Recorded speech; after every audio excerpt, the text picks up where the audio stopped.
Hello friends, स्वागत है आपका फ्यूचर एग्जाम विद मोहित में। मैं मोहित कुमार मैथ के ऑनलाइन क्लास में आपका स्वागत करता हूं। दोस्तों, जैसा कि आप सभी जानते हैं, ये क्लास आपके लिए बहुत ही महत्वपूर्ण साबित होने जा रही है। ये मेंसुरेशन की क्लास हम करने जा रहे हैं, जिसमें हम 2D और 3D की जानकारी लेंगे।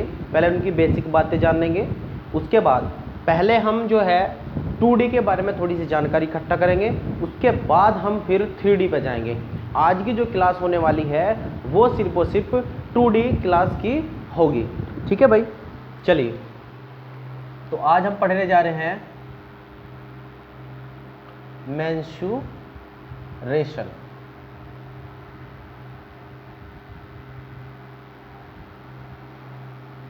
ये आपकी मेंसुरेशन की क्लास है। देखो, मेंसुरेशन दो भाग में बटा हुआ होता है। कौन कौन सा? एक 2D जिसको बोलते हैं 2 डायमेंशनल, और दूसरा होता है 3D जिसको बोलते हैं 3 डायमेंशनल। 2D के अंदर क्या होता है, लंबाई और चौड़ाई की बात होती है, और 3D के अंदर लंबाई चौड़ाई के साथ साथ ऊंचाई की भी आपको जरूरत पड़ती है। ठीक है, तो सबसे पहले 2D के अंदर देख लेते हैं क्या क्या आता है। 2D के अंदर आपका पढ़ने को जो मिल जाता है वो पॉलीगन आ जाता है, जिसको बोलते हैं हिंदी में बहुभुज। दूसरा आ जाता है इसी के अंदर ट्रायंगल,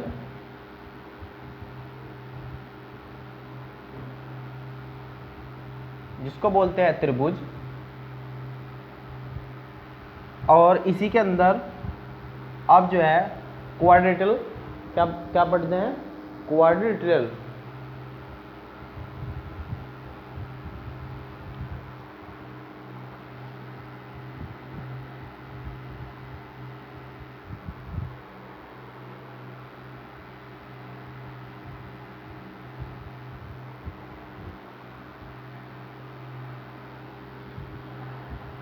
क्वाड्रेटल की बात कर रहे हैं, अर्थात चतुर्भुज, जिसको बोलते हैं क्या, चतुर्भुज। चतुर्भुज, चतुर्भुज की बात करें, चतुर्भुज किस प्रकार का होता है, जैसे आयताकृति का हो गया, है ना, और वर्गाकार का हो गया, है ना, समषष्टभुज हो गया। ठीक है, ये सभी क्या चतुर्भुज के आकार के। अर्थात चौथा भाग जो होता है सर्कल, अर्थात वर्त की बात करेंगे, तो ये सभी 2D के अंदर आ जाता है।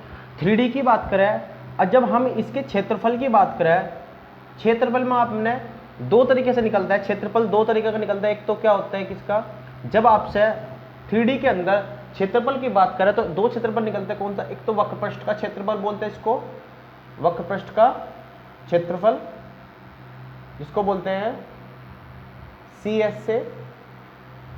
एक होता है इसी के अंदर संपूर्ण पृष्ठ, संपूर्ण पृष्ठ का क्षेत्रफल, जिसको बोलते हैं टोटल सरफेस एरिया। ठीक है, तो क्या कहते हैं, टोटल सरफेस एरिया।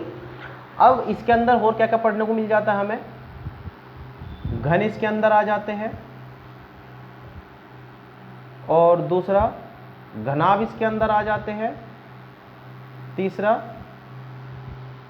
घन घनाभ हो गया, और शंकु इसके अंदर आता है, बेलन इसके अंदर आ जाता है, और जी प्रिज्म इसके अंदर आ जाता है, पिरामिड इसके अंदर आ जाते हैं। ठीक है भाई, और गोला इसके अंदर आ जाता है, अर्धगोला इसके अंदर आ जाता है, और टॉपिक क्या आता है इसके अंदर, एक आ जाता है समचतुष्फल, समचतुष्फलक। ठीक है, ये भी आप इसमें देखने को आपको मिल जाएगा। तो देख लिए हम मेंसुरेशन के अंदर क्या क्या पढ़ने वाले हैं। आज हम 2D के बारे में जानकारी इकट्ठा करेंगे, उसके बाद 3D के बारे में जानकारी लेंगे। तो चलिए आज ये क्लास शुरू करते हैं 2D के बारे में।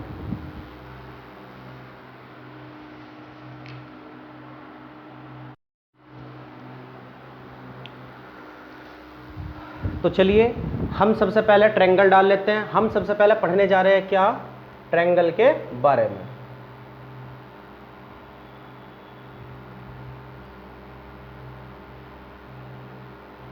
ट्रायंगल के बारे में अर्थात त्रिभुज के बारे में। त्रिभुज क्या होता है, ठीक है। सबसे पहले त्रिभुज जान लेते हैं। अब आप एक बात बताओ, त्रिभुज में आपने पढ़े होंगे त्रिभुज 3 प्रकार के होते हैं। कौन कौन से? समबाहु त्रिभुज, दूसरा होता है समद्विबाहु त्रिभुज, समद्विबाहु त्रिभुज, और तीसरा होता है विषमबाहु त्रिभुज। क्या होता है? विषमबाहु त्रिभुज। क्या क्या होते हैं? विषमबाहु त्रिभुज, ठीक है भाई।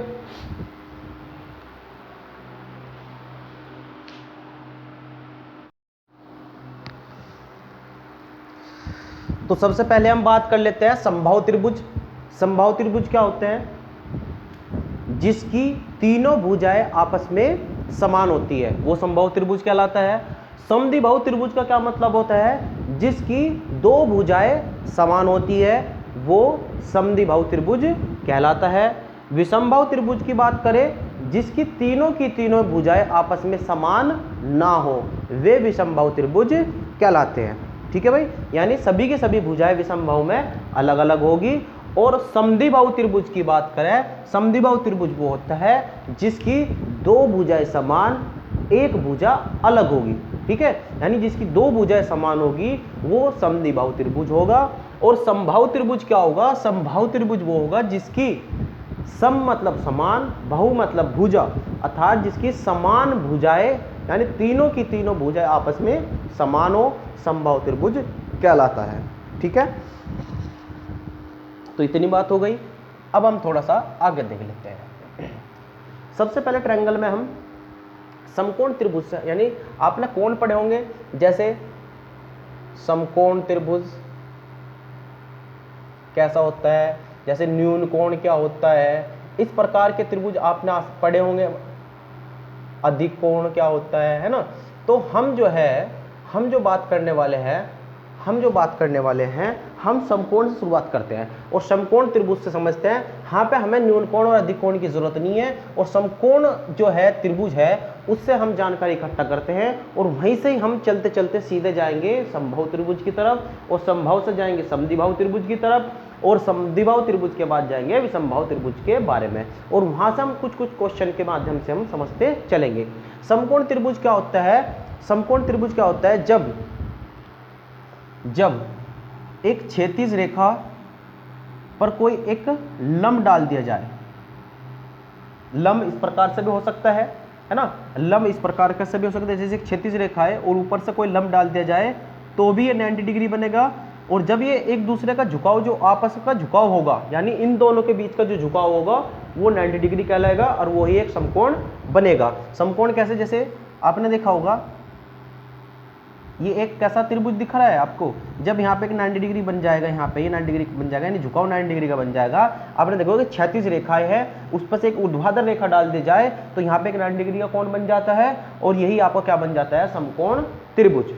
क्या बन जाता है? समकोण त्रिभुज। 90 डिग्री ऐसे भी हो सकता है, ये भी एक समकोण त्रिभुज बना सकते हैं इस प्रकार से, ऐसे भी बन सकता है। क्या हुआ? आपने एक ऊर्ध्वाधर रेखा डाल दी इस पर, एक क्षैतिज रेखा, और नीचे से ऊपर को डाल दी, तो ये भी एक समकोण त्रिभुज पर काट रही है, और जो आपस में एक दूसरे को जब मिलती है यहाँ पे, इस प्रकार से एक समकोण त्रिभुज बन जाएगा, और ये जो झुकाव बनता है 90 डिग्री का बन जाएगा, ठीक है। तो हम जो है इस माध्यम से समझते चलते हैं। मान लीजिए मैं इन कोणों के नाम दे दी जाए। समकोण कब होगा? जब ये 90 डिग्री का एक एंगल बना ले, ठीक है, ये बी और ये सी, ठीक है। अब समकोण त्रिभुज कब होगा? समकोण त्रिभुज जब होगा जब 2 भुजाओं का योग एक बड़ी भुजा के बराबर हो जाए, तब वो समकोण त्रिभुज होगा। कैसे होगा? जब 2 भुजाओं का योग बड़ी भुजा के बराबर हो जाए। बड़ी भुजा कौन सी हो गई इसमें, 90 डिग्री के सामने वाली जो भुजा होगी वो आपकी बड़ी भुजा होगी अर्थात कर्ण होगा। और बाकी अगर मैं इसको थीटा रख लूँ, इस कोण को थीटा मान लूँ, तो थीटा के सामने वाली भुजा क्या बन जाएगी आपकी, ये क्या बन जाएगी, लंब। लंब। और बाकी जो बचा ये आप क्या बन जाएगी, आधार। ये भुजा क्या बन जाएगी, आधार। अगर मैं इसको थीटा रख लूँ तो फिर ये कोण भी निकल जाएगा और इस कोण के सामने वाली भुजा क्या बन जाएगी, आधार बन जाएगी, ये लंब बन जाएगी और ये कर्ण बन जाएगी। जब इस वाली भुजा का और इस वाली भुजा का योग करेंगे तब वो एक बड़ी भुजा के बराबर आ जाए तो ही एक समकोण त्रिभुज होगा, वरना समकोण त्रिभुज नहीं होगा। ठीक है, चलिए आगे बढ़ लेते हैं। जैसे मान लीजिए एक भुजा ये 3 है और ये भुजा 4 है, और मान लीजिए ये कर्ण मान लो 5। तो आपने देखा मान लीजिए ये भुजा 3 सेंटीमीटर है और ये भुजा 4 सेंटीमीटर है और ये भुजा 5 सेंटीमीटर है। और जरा देख लेते हैं क्या ये दोनों भुजाओं का योग इस भुजा के बराबर आता है, तो क्या ये समकोण त्रिभुज है या नहीं है। जानकारी इकट्ठा करने के लिए सबसे पहले क्या करेंगे, हम एक पाइथागोरस प्रमेय लगा देंगे। इसको पाइथागोरस प्रमेय लगा देंगे इसमें, ये जानने के लिए कि ये समकोण त्रिभुज है या नहीं है। तो पाइथागोरस प्रमेय लगाने के लिए सबसे पहले आप पढ़ते हो कि कर्ण का स्क्वायर मतलब ए और सी का स्क्वायर, ए सी का स्क्वायर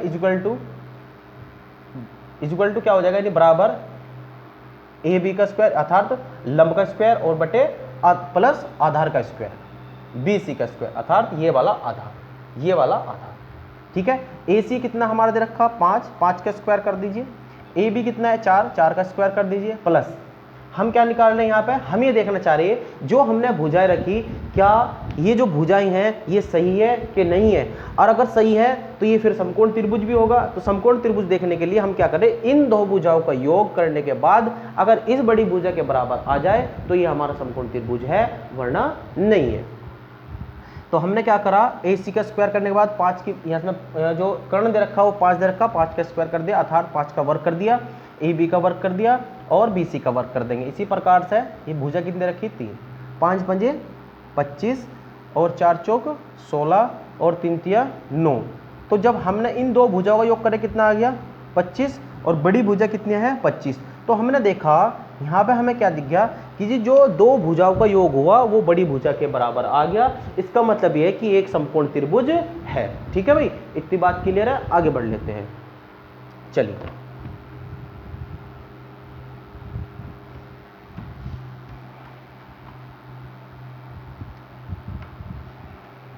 ठीक है भाई, अब आपने देखा एक समकोण त्रिभुज बना लिया हमने इस प्रकार से। ठीक है भाई, ये 90 डिग्री हो गया, ये ए, ये बी और ये सी, ये आपने कर्ण माना हुआ है, ये बेस है आधार, इसको हाइपोटेनस बोलते हैं, और ये आपका लंब है इसको परपेंडिकुलर बोलते हैं, और ये बेस है आपका बी। बी बी मतलब बेस मतलब आधार। ठीक है, और ये परपेंडिकुलर अर्थात पी, इसको ऐसे भी बोल सकते हैं। यानी इनके जो नाम है इस नाम से पुकार सकते हैं भाई, ये इसको पी प्रेजेंट से करते हैं अर्थात परपेंडिकुलर अर्थात लंब हो गया, आधार मतलब बेस, और कर्ण मतलब हाइपोटेनस मतलब ये कि कर्ण हो गया। ठीक है, अब हम इसमें जानने चाह रहे हैं, आपसे पूछ ले जाए, आपने देखा होगा त्रिभुज का जो क्षेत्रफल होता है, त्रिभुज का जब हम क्षेत्रफल निकालते हैं तो आपने पढ़ा 1/2 आधार गुणा ऊंचाई, आधार गुणा ऊंचाई। अब आपने जैसे यहाँ पे मान लीजिए हमने क्या वैल्यू रखी थी 3 और ये 4 और ये 5, त्रिभुज है भाई, त्रिभुज है। हमने ये देखा कि जो ये लंब है ये 4 सेंटीमीटर मान लीजिए, और ये 3 सेंटीमीटर और ये 5 सेंटीमीटर हमने वैल्यू रखी हुई थी। ठीक है भाई, अब हम क्या देख रहे हैं कि त्रिभुज का जो क्षेत्रफल होता है 1/2 आधार गुणा ऊंचाई। अब हमें ये देखना है कि ऊंचाई कहाँ पे है, तो आपने एक बात ध्यान रखना है, जो आपका परपेंडिकुलर है यही आपकी ऊंचाई होगी। यहाँ पे क्या होगी, यही आपकी ऊंचाई होगी। तो जब आपसे त्रिभुज के क्षेत्रफल की बात करें तो क्या रख देंगे 1/2 आधार आपका 3 गुना ऊंचाई होगी, तो वो आपकी यही जो परपेंडिकुलर अर्थात लंब है यही आपकी ऊंचाई होगी। 4 रख देंगे, 2 दूनी 4 अर्थात त्रिभुज का जो क्षेत्रफल आ गया वो 3 दूनी 6 वर्ग सेंटीमीटर आ गया। ये आपका आंसर हो गया। ठीक है भाई, बात क्लियर है? ये आपका क्या बताएगा, त्रिभुज का क्षेत्रफल। ठीक है, अब एक बात और जान लेते हैं। अगर आपसे यहाँ पे परिमाप की बात कर दी जाए कि भाई त्रिभुज का परिमाप अर्थात पैरामीटर क्या होगा, तो परिमाप जानने के लिए आपको पता है, परिमाप के लिए किसी भी भुजाओं का योग अर्थात किसी भी भुजाओं की लंबाइयों का योग, यानी जितनी भी यानी तीनों की तीनों जो भुजाएं हैं, अगर हमें इस पूरे त्रिभुज का परिमाप निकालना है, इस पूरे त्रिभुज का यहाँ से यहाँ तक का परिमाप निकालना है, तो आपने क्या करना है, जितनी भी ये भुजाएं हैं इन सभी की लंबाइयों का आपने योग कर देना है, अर्थात परिमाप क्या हो जाएगा, अर्थात पैरामीटर अर्थात परिमाप क्या हो जाएगा, तो आपने इन सभी भुजाओं को आपस में जोड़ देना है। जैसे 3 + के 4 + के 5 अर्थात कितना हो जाएगा, 12 सेंटीमीटर। ये इसका पैरामीटर निकल जाएगा त्रिभुज का, अर्थात त्रिभुज का परिमाप क्या आ जाएगा, 12 सेंटीमीटर। ठीक है भाई। दूसरी बात करें हम इसमें,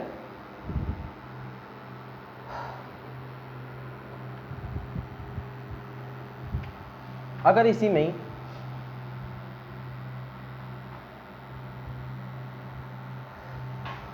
इसी के अंदर ही आपसे पूछ लिया जाए,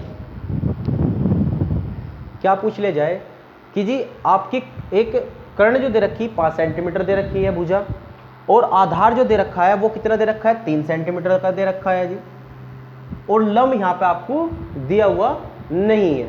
जब और आपसे लंब दिया हुआ नहीं है और आपसे जो पूछा है वो पूछा है कि भाई त्रिभुज का क्षेत्रफल क्या होगा। क्या पूछ रहा है, मैं फिर से बता रहा हूं आपको। मान लीजिए भुजा दी हुई है, किसी त्रिभुज की भुजा, एक भुजा दी हुई है 5 सेंटीमीटर, दूसरी भुजा दी हुई है 3 सेंटीमीटर, एक भुजा आपसे पूछ रहा है। अब आपने सबसे पहले देखना है कि जी यहाँ पे कर्ण तो दे रखा 5, आधार दे रखा 3 सेंटीमीटर, तो फिर लंब क्या होगा, क्योंकि हमें क्या चाहिए, ऊंचाई चाहिए, और ऊंचाई के लिए क्या चाहिए, लंब चाहिए, और वो हमारे पास है नहीं। तो सबसे पहले आप इसमें एक पाइथागोरस प्रमेय लगाइए, और पाइथागोरस प्रमेय जब लगाओगे आप इसमें, क्योंकि हमें त्रिभुज का क्षेत्रफल ज्ञात करने के लिए हमें क्या चाहिए, ऊंचाई, और ऊंचाई हमारे पास है नहीं, क्योंकि हमारे पास सिर्फ और सिर्फ बेस है अर्थात आधार है। तो लंब निकालने के लिए आप पाइथागोरस जब इसमें प्रमेय लगाओगे, तो सबसे पहले आपको पता है कर्ण का स्क्वायर इक्वल टू आधार का स्क्वायर कर लीजिए और प्लस लंब का स्क्वायर कर लीजिए। तो आप 5 का स्क्वायर करोगे और आधार में क्या करोगे आप 3 का स्क्वायर, और लंब आपने निकालना है। तो 5 पंजे 25, 3 तिया 9 और प्लस के लंब स्क्वायर 9 इधर ले आओ, तो 25 माइनस के 9 अर्थात 16 इक्वल टू लंब का स्क्वायर आ जाएगा। जब 25 में ये 9 जाके इधर आ जाएगा और 25 में 9 घटाएंगे तो कितना आ जाएगा 16, और जब यानी लंब निकाल लोगे आप तो क्या बन जाएगा √16 अर्थात 4। तो आपने देखा लंब कितना आ गया 4। जब आपका लंब यहाँ से 4 सेंटीमीटर आ गया तो यही आपके लिए ऊंचाई बन जाएगी, और तब आपसे यहाँ से क्या निकाल सकते हो, त्रिभुज का क्षेत्रफल। त्रिभुज का क्षेत्रफल निकालने के 1/2 आधार गुना ऊंचाई। ठीक है, और त्रिभुज का क्षेत्रफल 1/2 आधार कितना 3, तो ऊंचाई कितनी आएगी 4, 2 दूनी 4, तो कितना आ गया 6 सेंटीमीटर आपका, 6 वर्ग सेंटीमीटर आपका त्रिभुज का क्षेत्रफल आ गया। तो इस प्रकार से आप इसमें त्रिभुज का क्षेत्रफल आप ज्ञात कर सकते हैं। ठीक है, तो ये तो सिर्फ त्रिभुज के बारे में जानकारी थी कि भाई त्रिभुज का क्षेत्रफल हम कैसे निकाल सकते हैं। अब बात करते हैं समबाहु त्रिभुज की। ठीक है, अब बात करते हैं समबाहु त्रिभुज की। चलिए,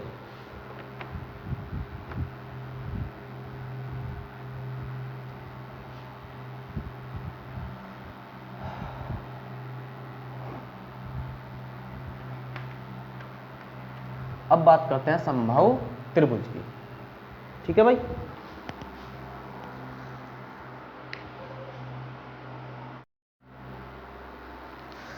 तो चलिए अब समबाहु त्रिभुज के बारे में समझ लेते हैं। समबाहु त्रिभुज क्या होता है, समबाहु त्रिभुज। अब समबाहु त्रिभुज के बारे में जानकर लेते हैं। समबाहु त्रिभुज के बारे में मैंने अभी बताया था आपको थोड़ी देर पहले, जिसकी तीनों भुजाओं आपस में समान हो वो समबाहु त्रिभुज कहलाता है। ठीक है, जिसकी तीनों भुजाएं क्या हो आपस में समान, सम मतलब समान, बहु मतलब भुजा, अर्थात जिसकी तीनों भुजाएं आपस में समान हो। जैसे ये एक समबाहु त्रिभुज है, मान लीजिए,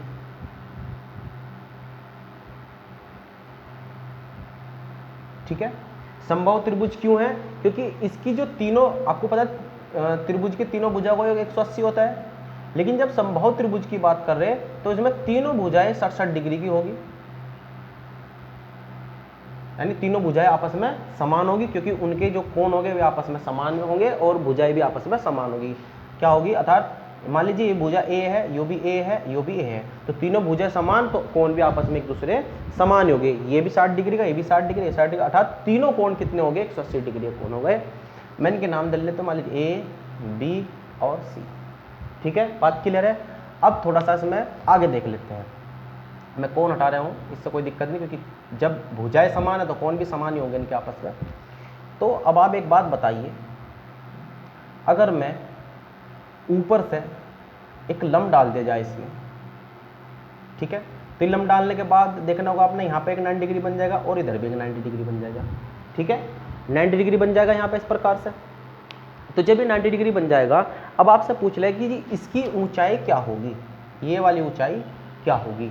आपसे ऊंचाई पूछ सकता है, या तो पूछ लेगा कि भाई समबाहु त्रिभुज का क्षेत्रफल को। क्षेत्रफल के लिए तो आपने वही फॉर्मूला यूज करना है, क्या? त्रिभुज के क्षेत्रफल, अर्थात समबाहु त्रिभुज हो या त्रिभुज का क्षेत्रफल हो, क्षेत्रफल की बात हो रही तो सीधा क्या करना है? 1/2 आधार गुना ऊंचाई, ये आपने याद रखना है। ठीक है, आधार गुना ऊंचाई जब त्रिभुज के क्षेत्रफल की बात हो रही हो। ठीक है, चाहे वो समबाहु में पूछे या समद्विबाहु में पूछे या विषमबाहु में पूछे। विषमबाहु में कुछ अलग है त्रिभुज का क्षेत्रफल निकालने के लिए, वो तब के लिए है जब भुजाएं अलग अलग हो, अर्थात ये भुजाएं जो होगी, जब भुजा दो भुजाओं का योग तीसरी बड़ी यानी तीसरी भुजा यानी जो बड़ी भुजा होगी उसके बराबर ना आए, तब हम उसमें वो फॉर्मूला यूज कर सकते हैं। अर्थात चाहे भुजाओं का योग बड़ी भुजा के बराबर आए या ना आए, ये फॉर्मूला जो हीरो का सूत्र होता है, यानी विषमबाहु त्रिभुज का जो क्षेत्रफल होता है, वो तीनों में तीनों काम कर जाता है।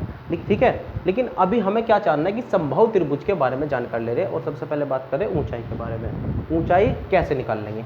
आपने पता है जब ये पर से एक लंब डाल दिया जाए ये क्षैतिज रेखा पे, तो ये दो भागों में बांट दिया इसको। दो भागों में बांटने का मतलब है कि भाई ये भुजा टोटल ये कितनी मानी हुई थी, यहाँ से यहाँ तक की पूरी ए रखी हुई है। तो अगर इस भुजा की बात करते क्या बन जाएगा? a/2 आधी हो जाएगी, और ये भी a/2, यानी क्या होगा? ये भुजा भी आधी हो गई और ये भुजा भी आधी हो गई। ठीक है, तो हमने क्या देखा, जब शीर्ष लंब से यानी शीर्ष से एक लंब डाल दिया जाए एक क्षैतिज रेखा अर्थात BC पे, तो उसने क्या करा, यो भुजा आपस में दो बराबर हिस्सों में बांट दी है, जो कैसे कैसे a/2 और a/2। ठीक है भाई, अब समबाहु त्रिभुज की बात कर रहे हैं हम। हमें निकालनी है ऊंचाई, ऊंचाई की बात कर रहे हैं हम। तो सबसे पहले क्या करेंगे हम, वही आपने क्या करना है, इसमें त्रिभुज कोई भी एक त्रिभुज ले लीजिए। मान लीजिए मैं ये वाला इस वाले की बात कर रहा और इस वाले की बात कर रहा, सपोज करिए। ठीक है, जब हम ये वाला भुजा निकालेंगे तो अब ये आपके लिए क्या बन जाएगा? लंब बन जाएगा। जब एक त्रिभुज ले रहा हूं मैं इसमें ये वाला, ठीक है, तो उसके लिए पाइथागोरस प्रमेय लगाओ इसमें।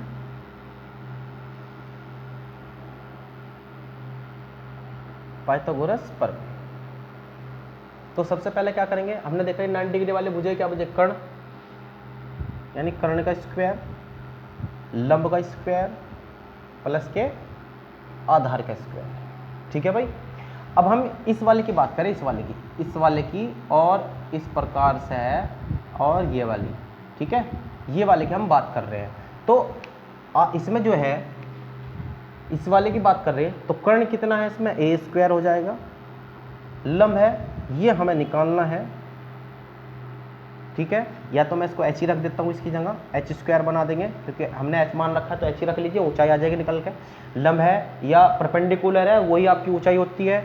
ठीक है, प्लस आधार कितना है? a/2, ये वाला। ठीक है, ये हमने आधार ले लिया। अब हम क्या करते हैं, इसको भी स्क्वायर करेंगे पूरे का, तो क्या बन जाएगा? a² = h² प्लस के a²/4। ठीक है भाई, इसको मैं इधर ले आता हूँ, तो h² = बन जाएगा a² माइनस के a²/4। ठीक है भाई, जब हम इसका एलसीएम लेंगे तो 4 से 4 × 4, तो ये बन जाएगा 3a², क्योंकि 4 में से एक a² घटाएंगे तो कितना बचेगा? 3a²/4। ठीक है, अब जब ये वर्ग इस पर चढ़ जाएगा तो ये वर्गमूल बन जाएगा, h की वैल्यू निकल यानी ऊंचाई निकल के जो आपकी आएगी वह क्या बन जाएगी आपकी, जरा देख लेते हैं। रूट में कर देता हूं मैं सभी को, 3 a² 4। ठीक है भाई। अब हम इसको कैसे निकालते हैं, देखो 3 तो अंदर का अंदर रह जाएगा, यहाँ पे क्या निकल आ जाएगा, ये देखो ये a² है तो एक a बाहर आ जाएगा अपॉन ये 4 है, 2 दूनी 4 होते हैं, एक जोड़ा बाहर आएगा 2 का, तो अंदर क्या बचेगा √3। तो हम क्या लिख सकते हैं इसको इस प्रकार से कि √3a/2। तो ये आपको क्या निकल गया खाली ऊंचाई, अर्थात आपकी यहाँ पे देखना कितनी आ गई ऊंचाई, √3/2a भुजा आ गई। ठीक है। अब आप यहाँ पे देख रहे हो कि रूट a/2 गुना भुजाई, √3 गुना a/2 भुजा, यानी ये जो भुजा है इसी का ही कितना आ गया √3 गुना a/2 आ गया। नहीं देखो a/2 बन रहा नहीं है, तो √3 गुना आया, अर्थात √3/2a भुजा आ गई। तो ये आपकी ऊंचाई निकल गई। अब आपसे खाली अगर ऊंचाई की बात करें, तो अगर आपसे ऊंचाई निकलवाना चाह रहा है कि भाई संभाव्य त्रिभुज की ऊंचाई क्या होगी, तो आप सीधा ये रख दीजिए, आपकी ऊंचाई निकल कर आ जाएगी। ठीक है। इस प्रकार से आपका वहाँ पे जो फॉर्मूला बनता है ये वाला बनता है ऊंचाई निकालने के लिए, यहाँ पे इतना ये वाला ये ऊंचाई निकालने के लिए आ जाए। लेकिन हमें क्या निकालना है, अगर आपसे संभव त्रिभुज का क्षेत्रफल की बात करें, त्रिभुज का क्षेत्रफल की बात करें, तो 1/2 आधार कितना बन जाएगा a/2, ये वाला आधार हो गया। और ऊंचाई रखने के लिए कोई सा रख लीजिए, ये वाला, ये ऊंचाई आपकी निकाली अभी आपने कितनी, √3/2a। अब इस a की इस a में गुना कर दो। ठीक है भाई, इस a की इस a में गुना कर दो तो क्या बन जाएगा a² और ये कितना बन जाएगा 2 दूनी 4, ये तो 1/2 है ही, 4√3। ठीक है भाई।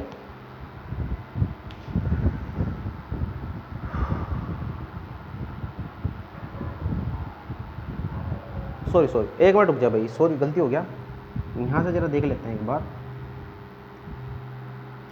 ये वाला सॉरी। तो आपने क्या करना है, त्रिभुज के क्षेत्रफल, इसको मैं रफ कर देता हूँ। ठीक है।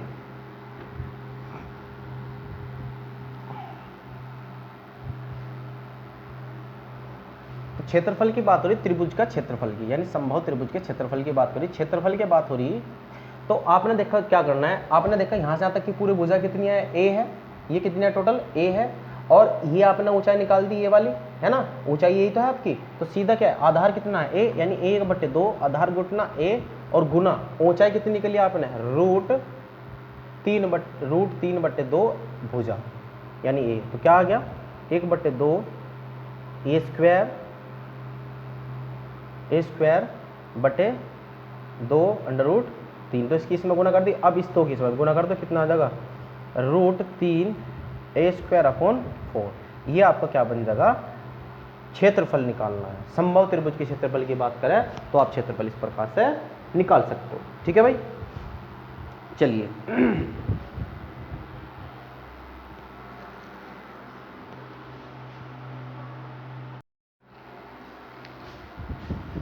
यहीं पर अगर परिमाप की बात करी जाए, किसकी, परिमाप की, परिमाप कैसा होगा, परिमाप क्या होगा, परिमाप निकालने के लिए आपने क्या करना है, ये परिमाप के लिए तीनों भुजाएं समान है, ए। अभी मैंने बताया कि किसी भी भुजाओं की लंबाइयों का योग, उनकी लंबाई का योग ही परिमाप कहलाता है। परिमाप निकालने क्या करोगे, a जमा a अर्थात क्या बन जाएगी भुजाएं परिमाप निकालने के लिए 3a, अर्थात आप लिख सकते हो 3 गुना भुजा, ये आपका फॉर्मूला लिखा हुआ था 3 गुना भुजा। तो परिमाप आप निकाल सकते हो 3 गुना भुजा, तो परिमाप भी आप आराम से निकाल सकते हो।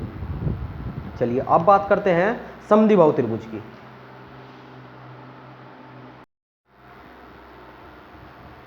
तो चलिए अब बात करते हैं समद्विबाहु त्रिभुज की। समद्विबाहु त्रिभुज के लिए मैंने अभी क्या बताया था, जिसकी 2 भुजाएं आपस में समान हो वो समद्विबाहु त्रिभुज कहलाता है। जैसे मैं ये मान लीजिए एक समद्विबाहु त्रिभुज है, अब क्या हुआ, ये दोनों भुजाएं आपस में क्या है, समान है, और ये भुजाएं अलग है। ठीक है भाई। अब मैं यहाँ से एक लंब डाल देता हूँ इसमें शीर्षेस के, मान लीजिए ये a है, मैं नाम देता हूँ, ये b है और ये c है। तो मान लीजिए ये भुजा a है, ये भी a है, तो जबकि ये पूरी भुजा, मान लीजिए ये पूरी भुजा क्या हो जाएगी आपकी b है, क्योंकि अभी मैंने बताया ये 2 भुजा आपस में समान हो और ये तीसरी भुजा अलग हो। तो जब आपस ऊपर से यानी a शीर्ष है b c पे एक लंब डाल दिया जाए तो उसको 90 डिग्री में बांट देगा इस प्रकार से, ये 90 डिग्री होएगा तो इधर का भी 90 डिग्री बन जाएगा। ठीक है भाई। अब जब ये 90 डिग्री बन गया तो इसने देखा कि बी सी को दो भागों में बांट दिया। जब बी सी को दो भागों में बांट दिया तो ये वाला भाग क्या बन जाएगा, b/2, और ये क्या बन जाएगा, b/2।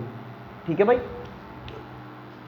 क्षेत्रफल इसके लिए भी यही बनेगा कि भाई समद्विबाहु त्रिभुज का क्षेत्रफल क्या होगा, 1/2 आधार गुना ऊंचाई। ठीक है भाई। लेकिन अगर आपसे इसमें ऊंचाई की बात करें, ये वाला, ये ऊंचाई निकलवाना चाह रहा है कि जी बताओ इसकी ऊंचाई क्या होगी, समद्विबाहु त्रिभुज की ऊंचाई क्या होगी।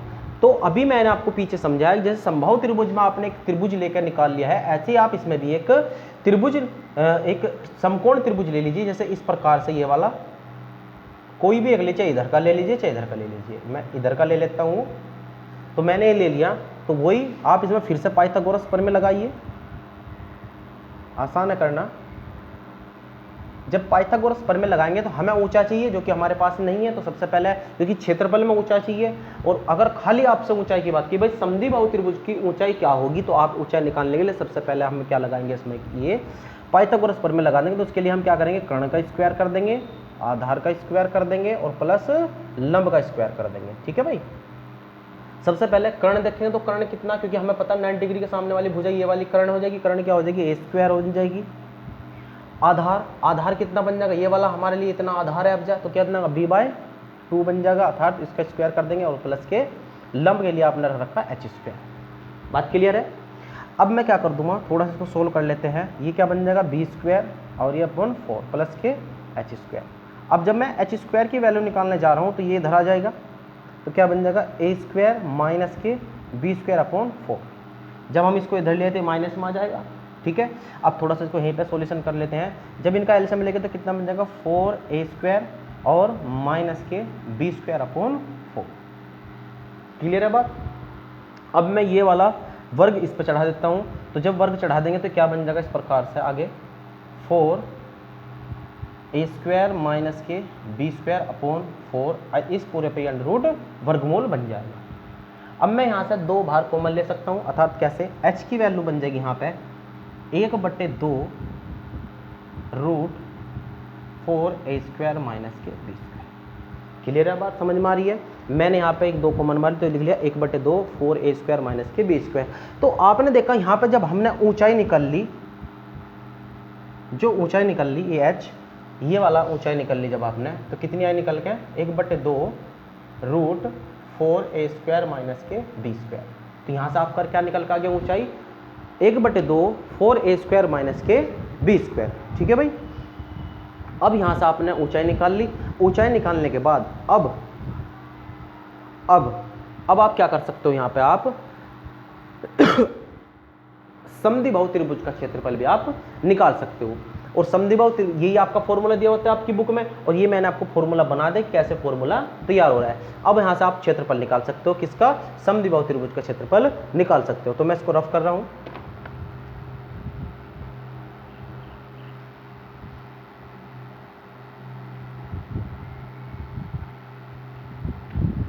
एग्जाम्पल माध्यम से मैं समझाऊंगा बाद में, पहले मैं इसको एक क्षेत्रफल के माध्यम से बता दूं। अब जैसे मान लीजिए अगर हमें क्षेत्रफल निकालना है, सॉरी मैंने ये भी रफ कर दिया,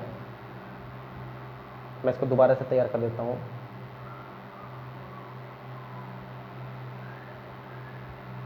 ठीक है, ये ए था, ये बी था, ये सी था, और ऊपर से हमने लंब डाला हुआ था, और ये दो भुजाएं आपस में समान थी। ये एच हमने अभी निकाला कितना, 1/2 रूट 4a² माइनस के b²। ठीक है। और ये वाली भुजा a मानी हुई थी, ये भी, और ये b/2 होगी थी, ये भी b/2, क्योंकि हमने ये वाली भुजा जो है अलग मानी थी, b और c, टोटल भुजा कितनी थी, b। तो अब हमारा क्षेत्रफल की बात करें समद्विबाहु त्रिभुज की, तो 1/2, आधार कितना b, ऊंचाई कितनी अभी निकल लिया आपने, 1/2 रूट में 4a² माइनस के b²। तो जब आप इसका निकालोगे तो कितना बन जाएगा, b/4 रूट में 4a² माइनस के b²। तो इस प्रकार से आप क्षेत्रफल इसका निकाल सकते हो। ठीक है भाई, हम क्षेत्रफल इस प्रकार से इसका निकाल सकते हैं। ठीक है भाई, जब त्रिभुज के क्षेत्रफल की बात करें अगर हम, ठीक है, क्योंकि हमें ऊंचाई जरूर चाहिए, और ऊंचाई आपने इस प्रकार से आप निकाल सकते, जब इसमें मान रखोगे तो यहाँ ऊंचाई बन जाएगी, और तब आप इसका क्षेत्रफल आप आराम से निकाल सकते हैं। ठीक है भाई। चलिए अब बात करते हैं विषमबाहु त्रिभुज की। विषमबाहु त्रिभुज क्या होता है,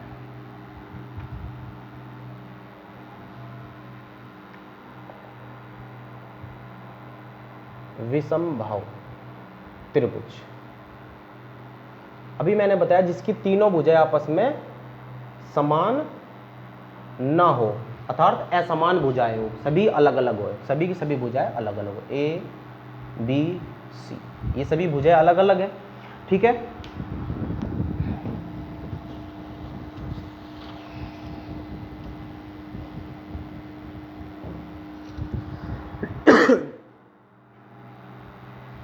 तो मान लीजिए मैं इसमें भी यहाँ पे एक लंब डाल देता हूँ, ये लंब डाल दीजिए तो ये भी 90 डिग्री बन जाएगा इधर भी, और चाहे इधर से देख लीजिए तो ये भी 90 डिग्री बन जाएगा, और ये सामने वाले भुजाकर्ण और इसके भी सामने वाले भुजा एक कर्ण, तो ये आपकी ऊंचाई बन जाएगी।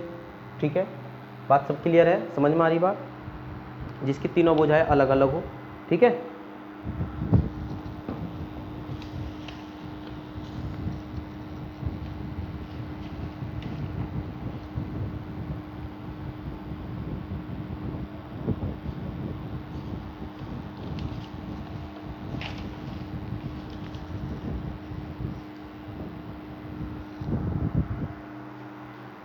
तो चलिए मान लीजिए इनकी भुजाएं मैं रख लेता हूँ, यो ए है, यो बी है, यो सी है, तीनों भुजाएं मैंने अलग अलग रख ली क्योंकि इसकी तीनों भुजाएं असमान होती है, तीनों भुजाएं अलग अलग होती है। बात करें इसके परिमाप की, अगर मैं इसके परिमाप की बात करूं, सबसे पहले बात करते हैं इसके परिमाप की। परिमाप कैसे निकाल लेंगे इसका? अगर हमें खाली विषमबाहु त्रिभुज का परिमाप की बात करें तो परिमाप आप सीधा निकाल देंगे क्या जी, इसको बोलते हैं पैरामीटर, यानी पी, पैरामीटर मतलब पी क्या बन जाएगा, ए प्लस के बी प्लस के से, अर्थात इन तीनों भुजाओं को आपस में जोड़ दीजिए, यह आपका परिमाप निकल जाएगा। बात करें अर्ध परिमाप की, अर्ध परिमाप की क्यों जरूरत पड़ती है? जब आपसे विषमबाहु त्रिभुज का क्षेत्रफल पूछ ले तब आपके लिए यहाँ पे अर्ध परिमाप अर्थात सेमी पैरामीटर, जिसको बोलते हैं, इसको एस से डिनोट करेंगे, सेमी पैरामीटर की बात कर रहा मैं, अर्थात अर्ध परिमाप की बात कर रहा हूँ।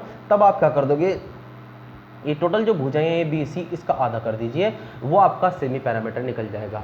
और जो सेमी पैरामीटर है वो इसलिए निकाल दें क्योंकि हमें जब हम हमारे साथ विषमबाहु त्रिभुज का क्षेत्रफल की बात करता है तो त्रिभुज का क्षेत्रफल निकालने के लिए हमें जरूरत पड़ती है किसकी, जब इसका हीरो का फॉर्मूला लगते हैं, यहाँ पे क्या लिखते हैं, एस माइनस के ए, एस माइनस के बी, एस माइनस के सी।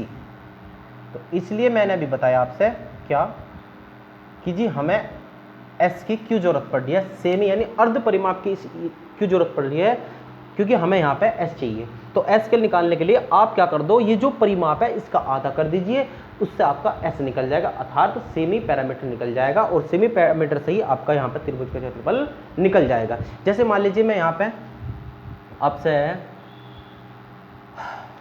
मान रख देता हूं,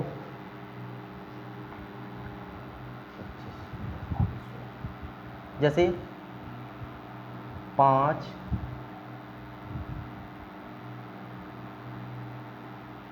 जैसे कोई भी, जैसे मान लीजिए ये भुजा मान लीजिए 5 हो गई, ये 3 हो गई, ये 4 हो गई, ये आपस में भुजाएं हैं इसकी। ठीक है, और आपसे पूछ ले कि विषमबाहु त्रिभुज का क्षेत्रफल क्या होगा, तो विषमबाहु त्रिभुज का क्षेत्रफल निकालने का भी मैंने बताया। तो हम क्या कर देंगे, यहाँ पे सबसे पहले अर्ध परिमाप निकाल लेंगे, चाहे तो परिमाप निकाल लीजिए। परिमाप क्या बन जाएगा, 5 और 4 9 और 3 12। आप क्या करेंगे, 5 प्लस के 4 प्लस के 3 अर्थात कितना हो गया, 12 हो गया। और इसका जब अर्ध परिमाप निकले 2 से भाग कर दीजिए, कितना बन जाएगा, 6। ये आपका अर्ध परिमाप निकल गया। अब अगर त्रिभुज के क्षेत्रफल की बात करें तो सीधा इसमें मान रख दीजिए, एस का मान कितना है, 6 गुना 6 में से a घटा देंगे, a कितना है 4, 6 में से जब यहाँ 6 माइनस के 4 रखेंगे तो कितना बन जाएगा, 2 गुना 6 में से b अर्थात 6 में से 3 घटा दें, कितना बचेगा 6, यानी 6 माइनस के 3 अर्थात कितना बच जाएगा, 3 बनेगा, गुना 6 माइनस के, क्योंकि s का मान 6 है तो c का मान कितना है 5, घटा दे कितना बचेगा 1। अब इस रूट में से बाहर निकाल लीजिए, ये क्या बन जाएगा, इसको भी मैं थोड़ा इसको यहाँ पे तोड़ लेता हूँ, कितना 3 गुना 2। तो देखो ये आपस में क्या बन गया, एक जोड़ा ये 2 2 का ये बन गया और 3 का एक जोड़ा ये बन गया था कितना बाहर आ गया, क्योंकि एक अंडर रूट के अंदर है तो कोई फर्क ही नहीं पड़ता, क्या बन जाएगा 3 गुना 2 अर्थात कितना आ गया 6 वर्ग सेंटीमीटर। अगर ये सेंटीमीटर में है तो सेंटीमीटर में आ जाएगा, मीटर में है तो वर्ग मीटर में आ जाएगा। और मतलब कोई भी यूनिट हो, यूनिट अगर सबसे पहले मैंने बात की है कि यूनिट समान होनी चाहिए। अगर ये सेंटीमीटर तो तीनों ही सेंटीमीटर में होनी चाहिए, अगर मीटर में तो तीनों ही मीटर में होनी चाहिए, ठीक है। तो अगर हम यहाँ पर त्रिभुज के यानी विषमबाहु त्रिभुज के क्षेत्रफल की बात करें तो आप क्या निकाल सकते हो, 3 × 2 6 वर्ग सेंटीमीटर। अब इसमें जो है क्षेत्रफल निकालने के लिए आप ये भी फॉर्मूला लगा सकते हो। क्षेत्रफल निकालने के लिए क्या लगा सकते हो, 1/2 आधार गुना ऊंचाई, ये भी लगा सकते हो। इसके लिए आपको क्या चाहिए, ऊंचाई, और ऊंचाई आप ये मत मान लेते कि यही आपकी ऊंचाई हो जाएगी, जी नहीं, ये आपकी ऊंचाई नहीं होगी, ऊंचाई आपकी ये वाली होगी। और इसके लिए आपने क्या निकालना पड़ेगा, फिर से वही परपेंडिकुलर यानी ये वाला h निकालनी पड़ेगी, यानी ऊंचाई आपको निकालनी पड़ेगी। मान लीजिए अगर आपको ऊंचाई निकालनी है तो आप क्या करोगे, 5 का ये वाली सामने वाली भुजा क्या हो जाएगी, कर्ण हो जाएगी, और ये वाली वैल्यू क्या हो जाएगी। फिर आपने क्या है, इनकी वैल्यू चेंज करके कर सकते हैं, ठीक है। आप इनका मान चेंज करके निकाल सकते हैं। जैसे मैं एग्जांपल के तौर पर मैं कुछ और मान ले लेता हूं इनके, ठीक है।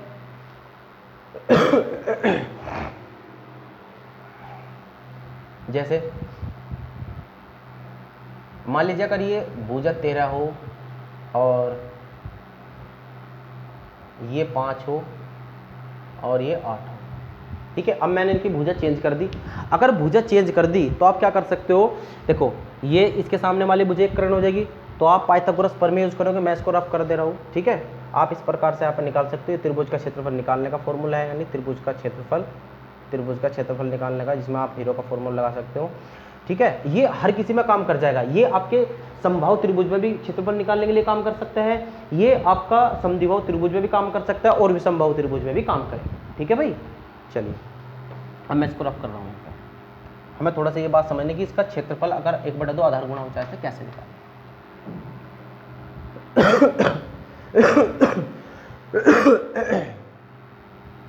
जैसे मान लीजिए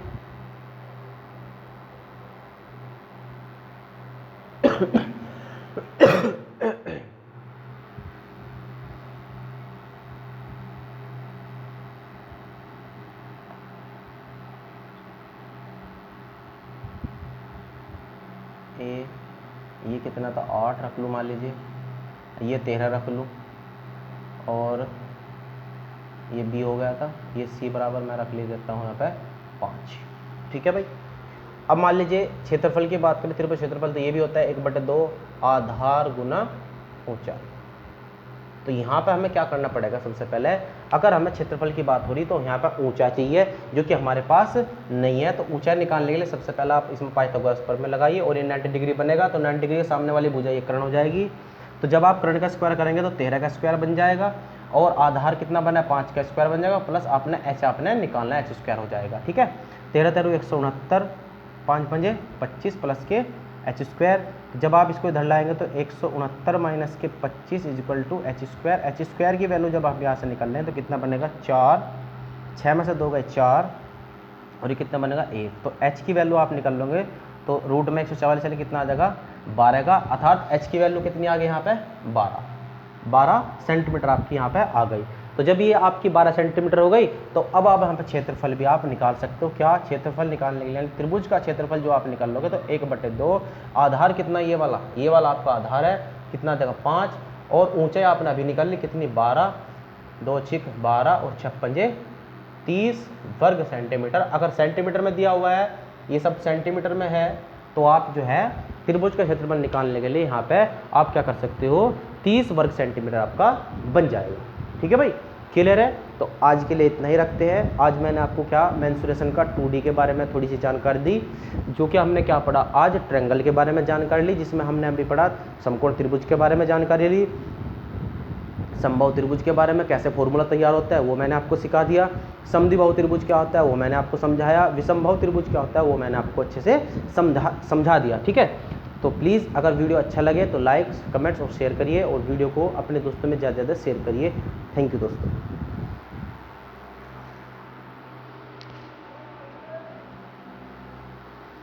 और दोस्तों चैनल को सब्सक्राइब जरूर करें।